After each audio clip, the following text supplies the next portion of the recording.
I said, empty your mind. Be formless, shapeless, like water. It's about how hard you hit. It's about how hard you can get hit and keep moving forward. How much you can take and keep moving forward. Join movement expert Aaron Alexander as he dives into the minds of the foremost innovative healthcare thinkers on their approach to optimal health and wellness.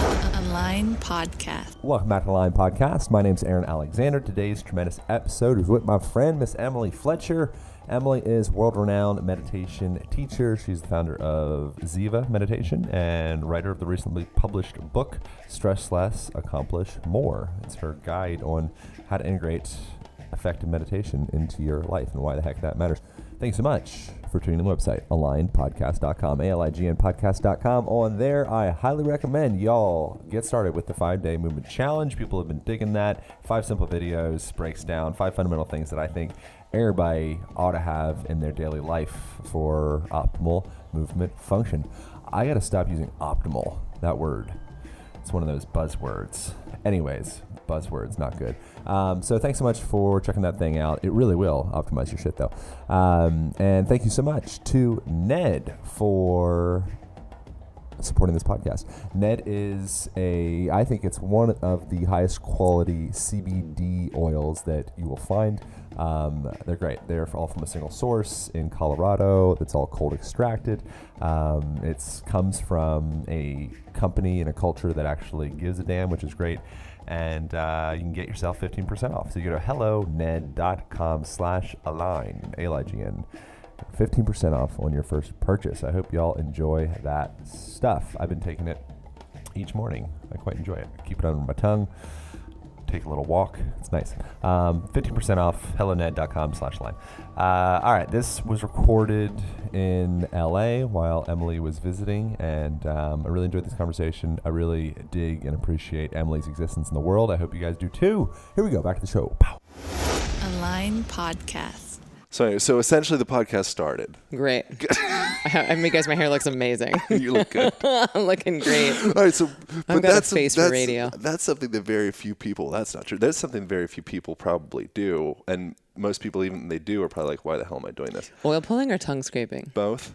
Okay, so the tongue scraping I get because your body produces something called AMA. It's like an Ayurvedic medicine. We call it AMA, A-M-A, not A-M-M-A, not the hugging guru. Okay. A-M-A, and it's basically like anytime you eat food after eating food, anytime you eat food that is not food, if you eat food too close to bed, then your body produces AMA, which is PS like all Americans do all the time. And it's just toxins released from your body in your mouth overnight, and you got to scrape that stuff out. Because if you don't do it in the first like 3 to 5 minutes, then your body re-ingests it. What's the problem with re-ingesting it? Well, then you just have to your liver has to detoxify it. It comes out in your skin. It's just, we want to be like getting rid of that gunk. What about the oil pulling? I got no science on oil pulling. I got nothing. I know that everybody says to do it, and I even do it, and I feel better about myself when I do it. It's better. And I got no science for you. All right, that's okay. What else? Any other morning stuff? You meditate in the morning? Yep. So wake up on a good day. I'll oil pull, brush my teeth. Well, I just lied. I tongue scrape and then brush my teeth. Good. I appreciate honesty. I will have water. Retro honesty. And then I will nurse my son, and then I will meditate when my mom comes over. What does meditation look like? Just sitting on my bed, pillows behind my back, about 20 minutes. All right. Could you define and we'll get into all like the about you and all that stuff, I promise. This is all over the place. But the difference between like a Ziva meditation versus a Zen meditation versus a mindfulness meditation versus there's all these words, and I think it's confusing. It is confusing. And it's only going to get more and more confusing because people are starting to get into it as a business and a brand. So everyone's going to start branding their own meditation styles. And so if you thought it was confusing before, get ready because it's about to get a lot more confusing. But so Zen is Zen. It's like a Japanese interpretation of things that were born out of India. You've got mindfulness meditation, which is the art of bringing your awareness into the present moment. Ziva meditation, we actually teach a trifecta of mindfulness, meditation, and manifesting. And so the mindfulness we use is like a runway as an appetizer into the main course that is meditation. And then the dessert course is the manifesting. And so mindfulness is all about the art of bringing your awareness into the present moment. It's very good at dealing with your stress in the now. And that's what most of the apps are out there. Most of the YouTube videos, most of the like drop-in studios, they're teaching what I would call mindfulness. Anytime someone's guiding you through something, I'm putting that in the category of mindfulness because you're directing your focus. It's more of a left brain waking state activity. Now, the type of meditation that I teach at Ziva, it's all about letting go. It's all about surrendering. It's all about inducing very deep healing rest that's actually 5 times deeper than sleep. And when you give your body that deep healing rest, it can heal itself not only from the stress in the now, but all that stress from the past that we've been accumulating in our bodies. And it is that eradication of the backlog of stresses that's ultimately ushering us into higher states of consciousness and cognitive performance. And really our whole gig at Ziva is that we're meditation for better performance. Like I believe that we meditate to get good at life, not to get good at meditation. And then the manifesting piece is really like you spending the time to visualize what you want your life to look like. It's you asking better questions like, what does my dream job look like? What does my dream relationship look like? What's my dream relationship with my body? Instead of, why did she get a raise and I didn't? Why can't I lose this weight? Why is my boyfriend a dick? You know, if you ask like shitty questions, you're going to get shitty answers. And that's what most people are doing, even if they think they're manifesting or praying even. Sometimes they're just complaining. And so it's training people how to visualize their goals as if they're happening now. It's consciously creating a life you love. Where did you see yourself 5 years ago? Or 6 years? You said Ziva started in 2015? Well, So I now went it's 4 I years? went full time in 2015. I had been working on Ziva part time since 2011. Is this where you saw yourself in 2011? Yeah. Oh, good. It's working. I mean, in a roundabout way. But like I knew I'd have a book. I knew I'd go on speaking tours. I knew I'd be on TV shows. Like I knew all that would happen. But I've known that since I was like 7 or 8. I knew I'd be an actress, and then I knew I would be speaking in front of large groups of people, helping them. Were there any specific stumbling blocks along the way? A lot. All right. Yeah. Any examples that stand out? In which? In meditation time? No, the vision of creating this you know, the book and the courses and where you're at now. It seems like where you're at now is like it seems like you've arrived to some degree. I know there's no such thing as arriving anywhere, but Yeah, it feels like there was a massive transition that happened actually 2 weeks ago, like on February 19th, on the date that the book was released. And I don't know how hippy-dippy your audience is, but Pretty it was hippy-dippy, like I it was the fullest full moon in 70 years. Okay. And actually, get ready, everybody. It was my astrologer. I have this Vedic astrologer who, that's why the book was launched on the date that it was launched, because it was like a full moon in Virgo or something. I don't know. I'm not really big into astrology, but I trust this guy. And he was like, he gave me insight on the title of the book and the date of the book. And he was like, this particular day is like things shift for you. Like all the seeds you've been planting your whole life, like they start to come into fruition. And it feels like that. It feels like there's been a phase transition in the past 2 weeks. tell me more. How does one, why? I just feel like I don't have to work so hard. I feel like my whole life I've been proving and look how smart I am and look how talented I am, and I'm working so much harder than I needed to work. And now I feel like I'm trusting much more and allowing much more. And it just feels like this lifetime of skill accumulation is starting to culminate into this bigger mission that I'm here to be on. Yeah. Do you feel like you could have trusted the whole time and you would have arrived in the same place with less friction? Or do you think there's something to friction? I mean, I believe that philosophically, intellectually and philosophically. That's what you tell people. Yes, that's what I tell let people. go. Yeah, that's totally. But no one actually does that. I 1,000% teach what I need to hear. It's just surrender. I teach everyone to surrender because I need it the most. I'm like the most controlling. I would call myself a recovering control freak. And I go in varying stages of recovery. Yeah. But I'm so controlling. Like if I could make everyone meditate, I would. But I can't do it. Where do people start with meditation? What's like a reasonable place to start that they'd actually continue doing it? The thing about meditation is that it's not about building up. It's really not. Like, it's not like, oh, I'll just do 2 minutes or I'll do 2 deep breaths. It's like, sure, that's better than having a shot of tequila, but it's not meditation. It's like, that's called breathing, right? And so everyone's trying to ask me to give them like the least amount that they can do. And it's not about least amount. It's about finding the type that is right for you. And if you find that, then the return on investment is exponential, and then there is no resistance to doing it. But if you're doing a meditation that isn't giving you more time in your day, then it is a waste of time. And then they're like, well, I'll just do 2 minutes. And you're constantly negotiating with the amount of minutes of meditation that you're doing. That's just because you're most likely trying to do mindfulness, which is originally designed for a monk, instead of doing meditation as we teach at Ziva, which was designed for people with busy minds and busy lives. So define meditation then, the difference between mindfulness, monkness versus meditation, Ziva. So mindfulness, again, the art of bringing your awareness into the present moment, more directing your focus. This type of meditation is all about letting go. It's all about surrendering. It's all about inducing deep healing rest. It's not about focusing. It's not about clearing your mind. It's not about concentration. There's no uncomfortable postures. There's no fancy fingers. It looks kind of like a nap sitting up. And in it, you're actually de-exciting the nervous system, you're decreasing your metabolic rate, your heart rate slows, your body temperature cools, and all of that is giving you that deep rest. It's like when you de-excite something, you create order. And when you create order in your body, that lifetime of stresses that's been stored in our cellular memory can start to come up and out. And it is that backlog of stresses from our past that's making us stupid, sick, and slow as a species. And so if you do this thing, you're so much more awake, you're so much more creative, you're so much more innovative on the other side that you really see a return on the time investment. And then it's like, of course I'm going to do this thing. You incorporate breath stuff into it, and you kind of like...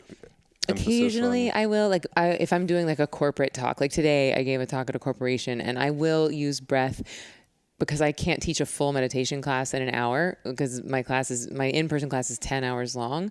Because one thing that's unique about Ziva is that we train people to be self-sufficient, right? So it's I give you the keys to the car, I give you the driving instructions, and then you don't need me ever again. Same with our online course. It's like you get the keys, you get the driving instructions, and you're good. You don't need an app, you don't need finger symbols, you don't need incense. You just do it wherever, whenever. Planes, trains, kids screaming in the next room, in your office.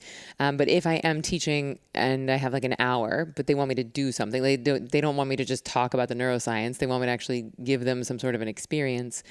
And so in those cases, I will use the breath because it's just a fast way in for people that don't know how to meditate. Yeah. Is there anything that stands out for you presently that's like a challenge in your life? Sure. Oh, convenient. Sometimes people say no. I'm like, really? You're like, you liar. Liar. You're a liar. What's going on? I mean, there's some stuff that I don't really want to talk about, but the challenges that I can talk about would be, I mean, look, having a baby and launching a book and running a 7-figure business is a fucking challenge. I wondered about that. Like, it's a lot. I'm also I'm under stress writing a book. I like surf and like do hot yoga. Like, not enough. Yeah, it's a lot. Like, I don't recommend launching a book and a baby in the same year. It's really not a good plan. All right. And I'm also nursing. So just because everyone's like, oh, you're breastfeeding. But like, just to like contextualize that for people who are not currently nursing, that means that you have to be in the same geographic location as your baby every 3 to 4 hours. That's very hard to do because babies are loud and they don't stay still. So you can't just like pop them in the corner at your office, right? So it's like, well, who's bringing him there? Am I going to the baby? Is the baby coming to me?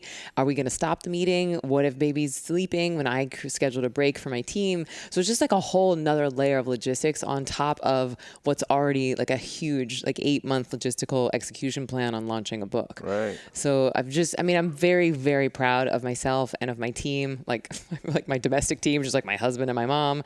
And then also my Ziva team, like everyone's really worked together really, really beautifully. But it's hard. I would think it would be quite easy to go in those situations to kind of fall back on like, well, I should just focus on this, I'm making a child. I should postpone the book. Like, what was the driving force for you to keep on doing everything you're doing? It was just that the date was already set. Like before I got pregnant, like contract was done, pub date was set, date that the manuscript was due, all that stuff was already set. And I did get my publishers to push back pub date by 1 month.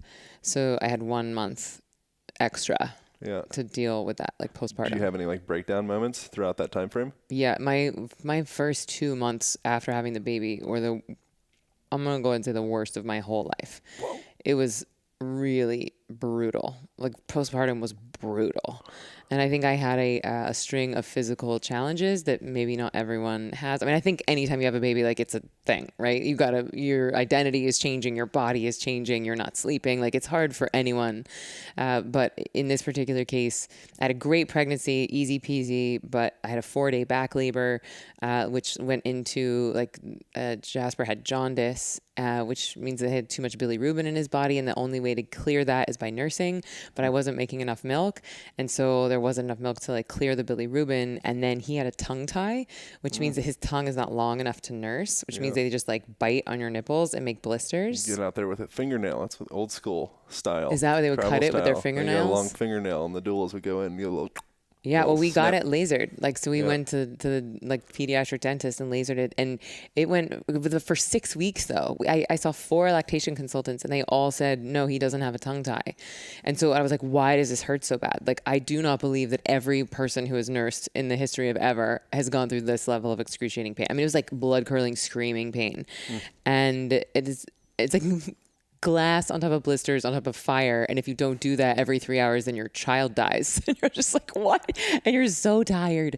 And then and then finally we got it lasered, and then like 5 minutes later I nursed in the lobby and it was fine. And then I think my milk also wasn't coming in because I was so stressed. Like the cortisol was keeping you need dopamine and oxytocin to make the prolactin come in to make your body release milk.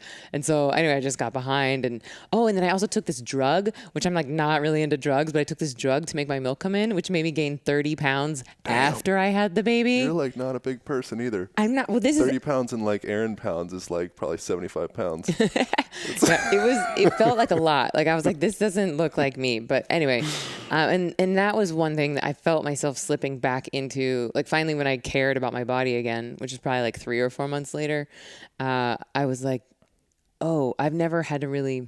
That's not true. I just didn't want to like slip back into my old like dancer model mentality about my body. I didn't want to go into like that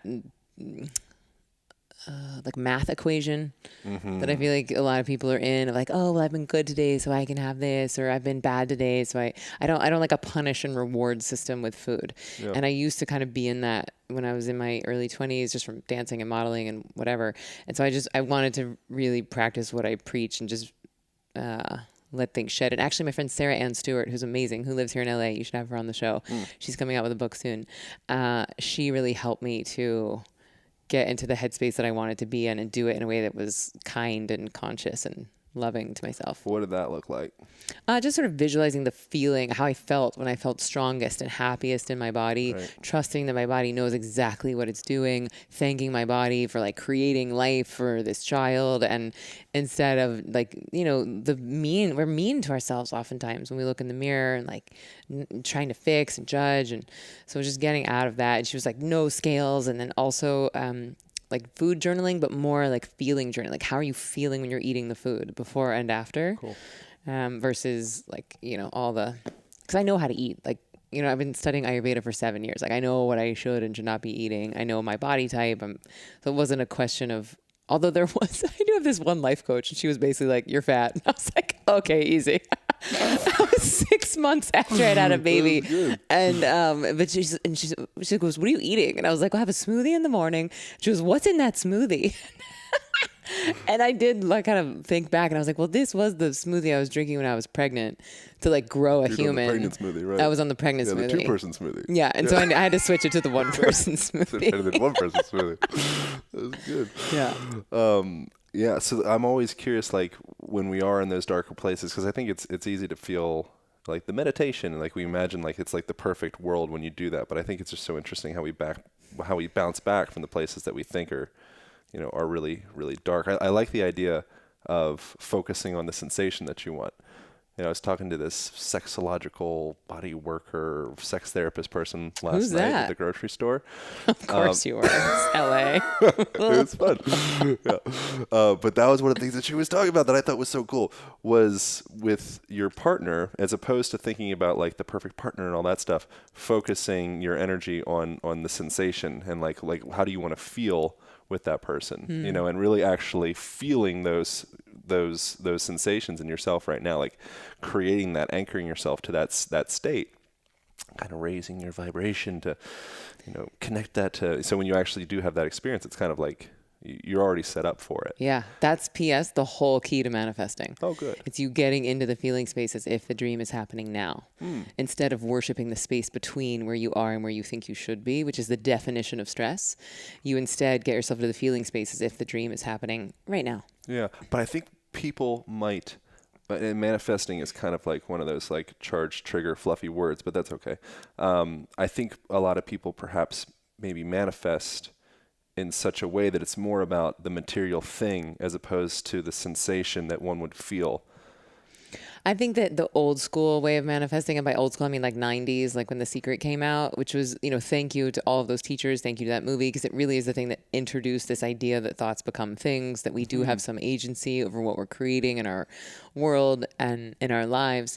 But it sold hundreds of millions of copies, and they did that because they preyed upon people's "I'll be happy when" syndrome. Yeah, I'll be happy once I get the Ferrari. I'll be happy once I get the girl. Yeah. But that's like kindergarten level, right? And so we have to sort of meet people where they are, which is very much what my book does. It's like wrapping the powerful medicine that is meditation in the candy coating of like, it's going to make you more money and help you have better sex, just so that we can meet people where they are. And by people, I mean mainstream, pragmatic America. Yeah. But it's never about the thing. It's never about the Ferrari or the girl or the lost weight. It's always about the feeling we assume we'll have once we get those things. Yep. And so one thing that was a challenge is that I very much wanted to make the New York Times list with this book. We didn't. And so I was like sad about it for a couple of days. And then I was like, Emily, stop being a brat. Like, you never wrote this book to be on the New York Times. That was not the point of writing the book. The point of writing the book is to make these tools accessible and to get, millions of people using these tools. Yeah. And the amount of response and reactions and, opportunities that it's led to, and the wider audience that now has access to this stuff, like, it's happening, right? And so it's about celebrating that instead of... But I don't think I would have worked as hard or been as diligent or been as organized or hustled in the way that I did had I not had that specific goal. Yeah. But it's never about the goal. Yeah. Yeah. What about the sex part? What about the sex part? So how does one, it feels to me, and this is talking to another sex therapist, that meditation is kind of like steroids for sex. It's like it's like a really important aspect of it. So you can be practicing sex throughout the day, but we have all this pressure of like, oh God, like it's happening, especially I think for both. Maybe it's different types of excitation for men and women. So what's the effect of meditation with sex? Well, the trick here is that when we're stressed, which most people are, even people who don't identify as being stressed, if you're a human being on the planet Earth right now, you're eating food that isn't food, you have light that isn't light, you're staring into light boxes all day, you microwave your food and eat mangoes in the wintertime, like all these little tiny cuts that are not in accordance with nature ultimately is creating demand on the body, and it's causing us to adapt, right? It's burning up what we call adaptation energy. And most of us are, have kids and parents and traffic and like just this low grade chronic fight or flight stress thing. And when we're in fight or flight, the body and brain are preparing for a tiger attack, right? So digestion floods with acid to shut down digestion because you need all of your energy to prepare for that tiger. Your bladder and bowels evacuate so you can be light on your feet, which is not super sexy. Your skin gets acidic so that you don't taste very good if that tiger bites into you, which is what prematurely ages us. Your immune system goes to the back burner because who cares if you're going to get cancer if you're about to be killed by a tiger. Would that taste part affect a sexual partner? Like, would you potentially? I think that's what BO is. It's that acid that gets released on your skin. Nervous BO is the worst. Yeah, I don't need deodorant at all until I'm in a situation like that. I'm anxious at all, and then it's like it's terrible, and then it's the worst because you're already anxious and nervous, and now you smell like a big sweaty animal. About the and now I'm anxious. smelliness. I'm in a double bind. It's not good. Yeah, it's not great. Double arrow. Double. So thank you for knowing that. So it's this series of chemical reactions that's designed to make you not attractive to tigers. And it's also designed to keep your meat suit alive. But if you're in fight or flight mode, the last thing your body's interested in is procreation. Also, the last thing your body is interested in is pleasure. Like all of your senses dampen when you're in fight or flight because who wants to feel the fangs of a tiger biting into you? You get numb, right? It's shock, numbness. You do get shot up with a bunch of opiates when the tiger bites you, though. You get pretty high in that moment. Yeah. Because of adrenaline. Yeah. Well- It's like it's like this interesting thing that God did, or whoever did in a kind of it's like a nice gesture, a nice gift. little nature's pain You get blasted. reduction. Yeah. You go into like this psychedelic trip from what I've, whatever. That's what I've read. But that would be like a natural like anesthesia of sorts, right? Yeah. It disassociates you. Right. And Yeah. so, but you don't want to be disassociated when you're having sex. You don't want to be like numb when you're having sex, but a lot of people are. And interestingly, if men have too much adrenaline when they're having sex, they become physically incapable of erection. When women have too much cortisol, they become physically incapable of orgasm. And so this is not just like, oh, if we meditate, we'll see each other's chakras. It's like, no, if you're too stressed, you can't orgasm.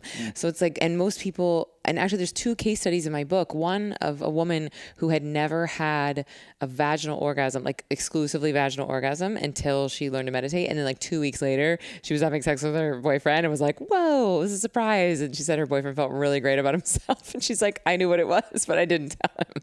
And then there was another one who had her very first orgasm ever after learning to meditate. And then there's some case studies about like fertility, which is a little bit hand in hand, because if you're stressed all the time, again, body's not interested in procreation. So the body becomes acidic, which is not a very hospitable host for a baby. What do you think the reason that we in Western culture tend to have issues with orgasm for women is compared to like an Africa or a place that's perhaps there's not as much like sexual taboo and as much kind of like friction around sexuality? I think maybe I'm answering, at least why I think it is, but. Well, I think it depends on where in Africa, because there's a lot of countries that are, doing like female genital mutilation. That was ignorant for me to say. I apologize. But in some places, I think you could look at many other cultures that are less taboo about sex, but it's a decidedly mental game, especially for women. Right. And so if you think of, there's a whole lot of slut shaming going on. There's a whole lot of sexual trauma. I mean, especially now that Me Too has come into the zeitgeist, we're starting to realize just how much sexual trauma and sexual abuse has happened. I think it's like 1 in 4 women. And so if you have trauma around it, it's much, then every time you're engaging in it, it can be like a PTSD, or it can be sort of like reopening old wounds. And so if we don't heal that stuff, then you're never going to be fully present. And that's what I love about this meditation thing, is that, and actually there's another case study in the book of someone who had sexual trauma, and then through the meditation, like a couple years of it, started to heal it, and then started enjoying sex. That was the woman who had her first orgasm, was she felt like it was healing the trauma from the past. Yeah. Have you done Vipassana? So in that, Gwenka, he talks about it being like a psychological surgery. And if you get out of the way of yourself for enough time, like your body knows how to heal. We're just too kind of hard-headed, and we keep driving forth, and foam rollers and therapists, and we keep doing. But from the perspective of that / a lot of other things, it's like if you just get the heck out of the way, your internal biology, it knows what to do. We just keep packing on these new layers. Yeah, that's exactly right. Yeah, if you go to the doctor and you're sick, what are they going to tell you to do? Sleep, rest. If it's a good doctor, I don't know. Yeah, or it's usually like, take these pills. Yeah, but they get some kickbacks on that. Right, exactly. But they will usually say rest as well, like in addition to the pills. And it's like if you give the body the rest that it needs, it does know how to heal itself. Where that's tricky is that just being, like I was saying earlier, like a human being on planet Earth right now, and certainly in America, like being in traffic, looking at iPhones, eating food that isn't food, drinking Coca-Cola, eating Chick-fil-A, like this stuff, the gluten, the glyphosate, like it's very hard to live in accordance with nature in our modern day society. And I think that's what you're saying, of just like packing it on. Yeah. So if you were to do nothing in this modern American situation, it is in fact a bit of packing on. It reminds me, this is probably like an immature analogy, but I like it. Like with your iPhone or whatever kind of phone you use, they have the apps. And then you have, usually for most people, if you're like me, you have like 6,000 little app things. It just like takes you days to swipe them up. Like, go like, just away. Turn the phone off. Why does my phone lose batteries within like 30 minutes? It just turns off. That's like the brain, right? Yes, that's exactly right. Yes. Good. So by the time the average adult is 20 years old, we have 10 million of those open apps on our brain machine. Damn. 10 million. They're called premature cognitive commitments. Premature. This is back to the sex talk. I wonder, because I think that relates to, if you're stressed out, I think it affects the premature thing too. Anyways, I dealt with that for several years. It was a real problem. What changed? I don't know. I stopped having sex for a while. I had like a break period, and then came back, and I think I matured or something. I have no idea. But I think just being, I was stressed out about that. Like the act of having sex was stressing me out because I was like, oh God, like I can't control it. And then that exacerbated it. It was a real issue. Anyways, sorry, I interrupted. No, but like, so if that was stressing you out, that would have left a little open window on your brain machine, like an open app on your brain phone. Right. Right. And so if you have too many of them and you're not actively using them, then you don't have as much computing power for the task at hand. So imagine you're at work typing an email and then you take a break. You're like, let me open up YouTube, Facebook, Instagram, Hulu, Vine. And if you were to open up 10 million of those windows and then your boss walks by and you're like, oh, maybe I should get back to work. And you start typing an email and then the cursor is 20 spaces behind and you're like, oh, stupid computer can't even type an email. Right. It's like, well, that computer is plenty capable of typing an email, but not if you're wasting all of its computing power running all those 10 million open windows. And that's ultimately why meditation can improve your performance, because it's not, you're going in and closing down all those windows that we've been minimized. So it's like they're not actively open. They're there, but then we've minimized them so that we can survive. And then what meditation does is it goes in and it maximizes them so we can click X and get them out of the body. And what a lot of people are not talking about is in the first few days and weeks of starting a meditation practice that I would say is worth its salt, there's usually a period of physical and emotional detox that happens. And that's the opening of those windows so that we can close out of them. And that people can get tired, angry, sad, their skin sometimes gets itchy. They go to the bathroom a ton. They sometimes have insomnia, they have nightmares. And that's a big part of my job, is helping people through that detoxification phase. Oh, that's all. And that's all the Gwenka, they call them samskaras. That's right. Yeah. Did you have that experience with yourself? With Vipassana? Yeah, or with anything, any form of meditation. Yeah, so when I was doing my teacher training for this, I was meditating like 18 hours a week, and it was not a joke. That's when I was saying I was like mourning the loss of my identity of being an actress and like taking on this new identity. It was all so sad. Yeah.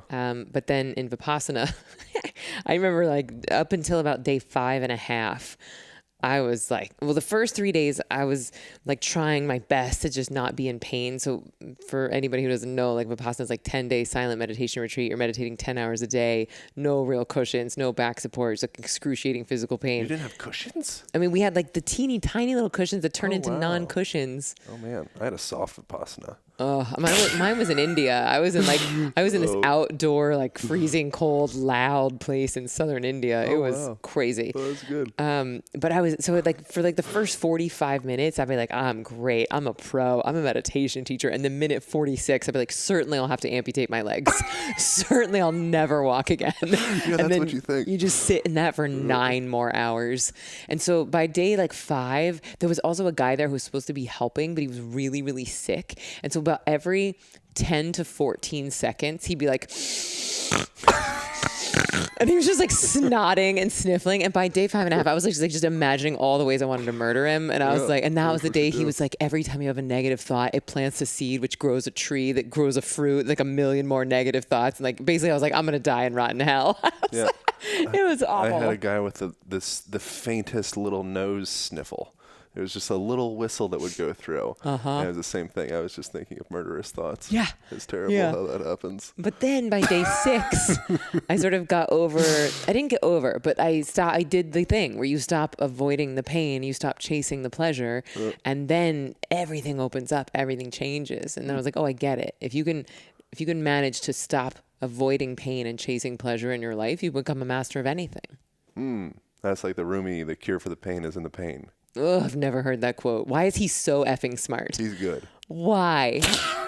Like, what was that guy smoking? I'm not sure. He was good. Probably some good stuff. The cure for the pain is in the pain? Yeah, that's right. And like, it's a haiku. I am stealing that and putting it in every one of my courses. I'm mad it's not in my book. Yeah, it's going in my book. Great. Damn it. It's already I'll look printed. through yours and see if there's any standouts. That's been a fun thing. I feel like I'm like infringing on people's books because they'll take quotes from other people. I'm like, no, I can do that. It's quotes. Yeah. So that's great. Yeah, that's the way. We probably have to wrap this piece up. We didn't have a lot of time. What's our time like? We got like 5 more minutes. 5 minutes. All right. So was there any specific pain points did you have any definition for the pain that you were experiencing during your extended sits that was like actually tied like this physical hip pain relates to this emotional thing? Or is it just like a bunch of muck that kind of comes out of your body and it's awkward as it comes out? No, it didn't feel, I wasn't attaching or assigning any physical pain to any emotional pain. It was just actually the physical pain. I just wanted to get out of it. Do you think that all of that has some association to some type of mental, emotional something, or is there a separation? I think that chronic stuff usually is tied to some sort of an emotional or event or way of thinking, or sometimes an actual acute injury, but I think that in that particular case for me, it was just the pain of sitting still. I could be wrong about that, but it didn't feel like, it didn't feel like a Louise Hay, like, oh, my hip is hurting, so I'm afraid of my future. It just felt like the pain of sitting still. That's how they describe it in there, though. They say that your urge to leave, those pain signals, is your body, these emotional kind of like parasites, you could call them maybe, are kind of pushing you to run away, is what they describe to me. I don't know. I'm still just in question of what the hell pain is in the first place. Well, I think pain is the body communicating something to your brain. I think any pain has a positive intention. It's saying, listen, change, notice. And if we don't listen, then it starts yelling. And if we don't listen to that, it starts screaming. And if we don't listen to that, it starts wrecking the house. And I think that the point of this type of pain, the whole reason why it's an effective exercise, is that it's pain that is not dangerous. And it's the same thing with childbirth. It's the same thing with like ice baths, right? Where you're like, it's uncomfortable, but I'm not in danger. And if you can override that fight or flight thing, right, which is basically what all the pain practices are teaching you how to do, is to override the fight or flight. Cold showers, like everything in you wants to get out. And if you can override that, then you become a master of almost anything in your life. You override the urge to have a cookie. You override the urge to smoke some crack. You just kicked that crack habit a couple weeks ago. For me, it's always either cookie or crack. That's just like alliteration as well. That's good. Yeah, another thing. I don't know. Somebody said on this podcast actually, it was hard decisions now, easy decisions later. And that's like there's a study with rat pups, little baby rats. They put them in these ice baths, and what they found was that if they did that with the baby pups, then throughout, as it became older, they were much better with handling stress. So when they go through stressful situations, they wouldn't have these huge like cortisol spikes and this whole big stress response. They were like, it's cool. I've exposed myself to that. Yeah. But our whole model of Western culture is based around reducing stressors. Comfort. And then eventually it leads into this like big crash type situation. It's fucked up, man. It's like the marshmallow thing where they taught the kids to have delayed gratification. Like the kids who could not eat the marshmallow, right, yeah. Like they were infinitely more successful. Do you think you could have delayed? Because you would probably come up now. You would be the model of the delayed gratification person. I would think you'd fit in that category. It seems. I think my thing now is that I like to just listen to my gut. I like to follow charm, as you will. Because follow your bliss, Joe Campbell. Yeah. Follow charm. Yeah, follow charm, which is basically like listening to that still small voice inside. And if the still small voice says, eat the marshmallow, then I might eat the marshmallow. The trick there is that if you don't have a daily meditation practice and you're still addicted to a lot of stuff, which means anything external that you think will bring you happiness is an addiction, really. And so then it's dangerous to follow charm, because if you're a heroin addict, you're like, oh, I want some more heroin, please. If you're a workaholic, you think, oh, I need more work. But if you start to find your own bliss and fulfillment in the only place that they reside, which is inside of you, then you become less addicted to the external stuff. You become less under the illusion that any person, place, or thing will bring you your fulfillment. And so then it becomes easier to trust an intuitive desire versus an addictive longing. Feels almost like perhaps those little app window things on the screen. It's almost like they feel as though they have like a life and they don't want to die. And so if you can do the work to kind of drop those off, then you can actually have truth to what you're feeling and the directions that you're being pulled.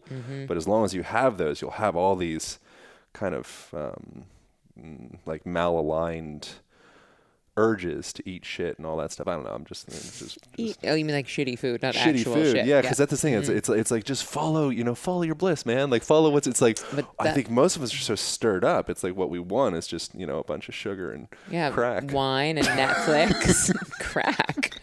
You started it. I did. But I think that's an interesting thing. We'll really wrap up here in the very next soon. But I think that's an interesting thing, is actually coming down and defining or recognizing what is like my actual truth. You know, what is that inner voice that's actually leading me into the best direction, and then what is just like the parasites that are kind of trying to feed themselves. Yeah. So here's the trick. Meditation, I have found, is so powerful at turning down the volume on the critical mind and turning up the volume on the intuitive voice. And it's very hard to hear intuition when your critical mind is screaming at you. It's like, you suck, you're going to die alone with cats eating your face. Very hard to hear that little like, hey, write that book. That guy. Yeah. Right. And so it's not that either one is bad. It's not bad for you to have a critical mind. It's not bad for those parasites to want to stay alive. It's just when they're the ones running the show is when we get into trouble. Yeah. And it feels like that inner voice, that inner truth thing gets louder as you start to shut those things down. Like you can actually start to trust it. It's pretty good. All right. We are in this beautiful room. We're supposed to. What is this? Talked about this How place. do we? What is this place? It looks like we're in this like Willy Wonka, like black and white, sort of trippy, psychedelic, amazing. It's called the most Instagrammable loft We're in the most Los Angeles. Instagrammable loft in Los Angeles. It's called the Line Lofts. The Line Lofts. Yeah, there we go. It's pretty rad. It is very fascinating. Yeah, we'll have a video of this one so people can see it. Yeah, they need to see it. It's a very exciting experience. All right. I think you're great. I really appreciate you. I think you're great. I appreciate you. Thank you for flying me. I flew you. Yeah, that was good. We did acro yoga and other things. It was fun. Feeling so much better. Good. Cool. All right. Well, good luck with all of your future things. I'm sure there'll be nothing but amazing things because I think you're tapped into that voice thing, it seems.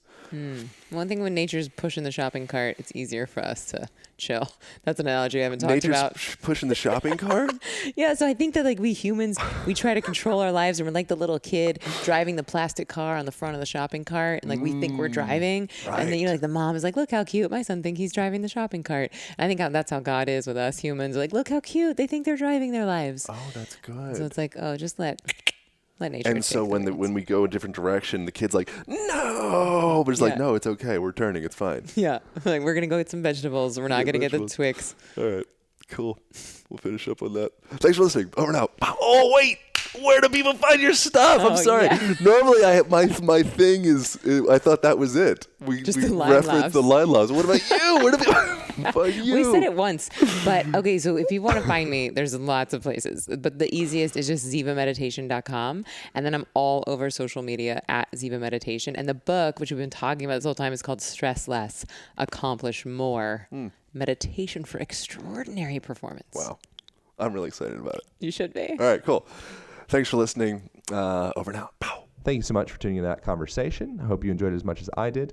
We got a couple things to help support that body of yours, one of which is the Align band that people have been really loving, which I'm super grateful for. It is a heavy-duty resistance band, comes along with a door anchor, traveling case, and then a online video guide on how to use that thing. It's my absolute go-to travel tool. I've got it hanging literally from my door right beside me now. Use it regularly, use it with clients. It can be found at alignpodcast.com/gear on Amazon. And you can also find it at Align Band on Instagram. Also, we finally did it. We created the Align Method online program, which focuses on unwinding the patterns of staring into technology, essentially. So forward head posture, rolled forward shoulders, rolled forward spine, kind of like just that hunchy posture thing that modern world is stricken by, gets into how to align your physical body. So self-care, joint by joint, from ankle to knee to hip to spine to head to neck, etc. Really good stuff. Also gets into lifestyle, gets into morning routines, nighttime routines, how to effectively handstand, how to move on the ground. People have been loving that. Thank you all for grabbing it, the ones that have. And if people have any questions about that, you can reach out at Align Podcast on Instagram. I'm happy to support. All right. Thank you guys. Enjoy your day. Thanks for joining you. Thanks for telling your friends. Thanks for reviews on iTunes. That's it.